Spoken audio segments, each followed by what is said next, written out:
Tree, a noun. A woody perennial plant typically having a single stem or trunk growing to a considerable height and bearing lateral branches at some distance from the ground. The first trees were planted over 385 million years ago.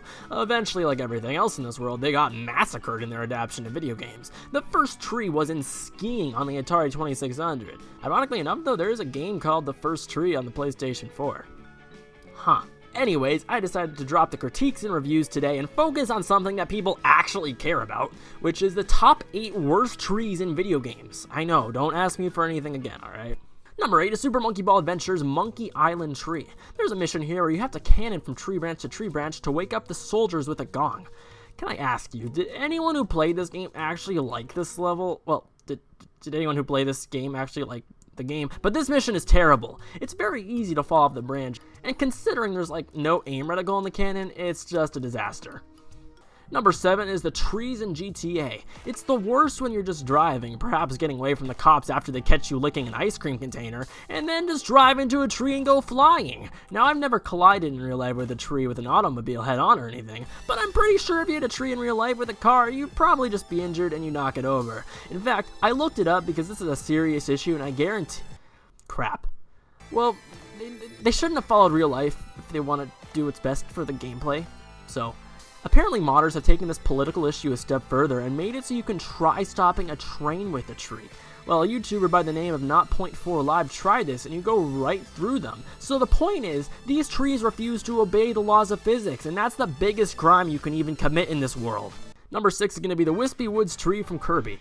Before anyone comes to my house with a pitchfork, I don't mind if you do because I hate this boss and I'm going to stick by my opinion. Why? Because it's literally in every Kirby game. It was kind of cool to fight once or twice as a kid, but considering in literally every game, you kind of expect this boss, it ruins the mystique and fun of it. The game doesn't even shake it up most of the time, you just shoot apples at the tree. Step up from the GTA games at least the apples actually affect the tree. Number 5 is the final level from Pikmin 3, so close your eyes if you don't want spoilers for a 6-year-old Wii U game. The Formidable Oak. This level is pretty much just going through one giant tree. I already talked about this in my review of Pikmin 3 over the summer, but this final level is a disaster and a bad conclusion to Pikmin 3. Basically, throughout, your goal is to carry Olimar through the tree with Pikmin. Your Pikmin will follow one of the captains. Throughout the level, the final boss, the Plasm Wraith, will be stalking you and trying to kill you. There's a lot of issues with this. For one, the timer that's in place of 13 minutes throughout the main game is here as well, and this level is very long. So no matter how far you are in the level, the timer's up and you have to start all over again.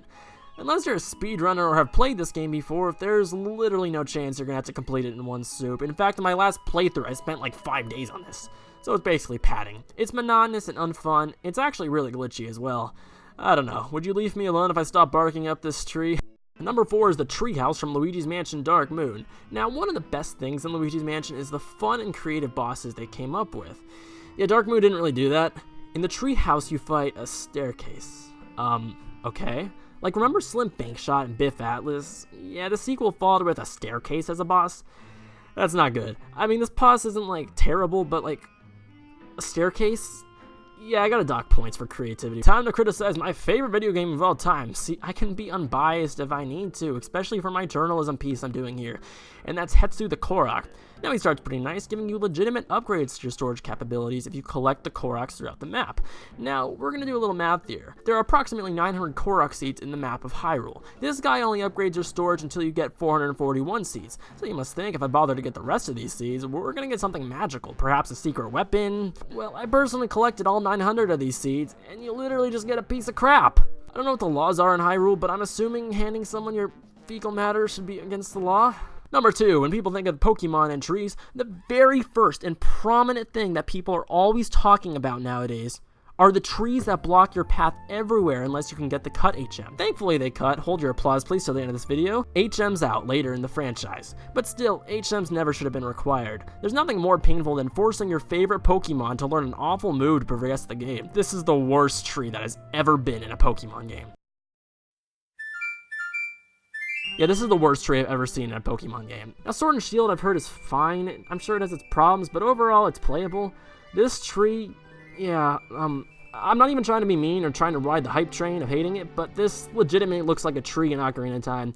You may think I'm joking, I am dead serious. It's an indisputable fact that this looks like a tree from the N64 era. This has been kind of a viral meme on the internet, and while I ultimately think we should be a little bit nicer to Sword and Shield, this is really bad. There you go. I know you were all waiting for this video. It may have been the one that most of you were subscribed to see, so I'm glad I could finally gotten it out. Next time we'll be looking at the best individual grass particles in video games, and after that my non-existent YouTube career will be over and I'll be living on the streets. So if you see me, make sure to pass me some McDonald's or something. Have a good rest of your day.